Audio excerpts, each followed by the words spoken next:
বিশাল। তা আজকে আমরা অনেক কিছু রান্না করেছি।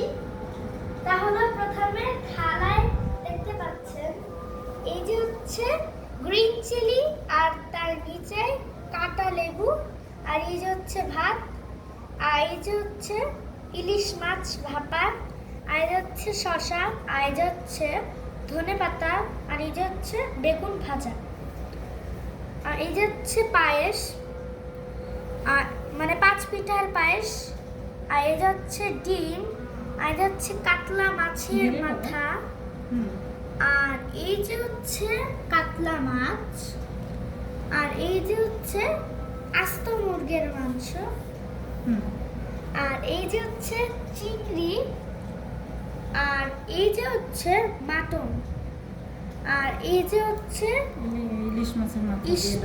ইলিশ মাছের মাথা দিয়ে ডাল, আর এই যে হচ্ছে পিঠা 5 প্রকারের, মানে 5 প্রকারের পিঠা না না মিষ্টি। মিষ্টি ঠিক আছে, পরেরটা সমস্যা নাই। পরেরটা বলো, পরেরটা বলো, পরেরটা বলো, কতবার বলতেছি। পায়েস, আর এই হচ্ছে পিঠা। হয়ে গেছিল না প্রায়, আহ, বারবার বলতেছি পরেরটা বলো, পরেরটা বলো।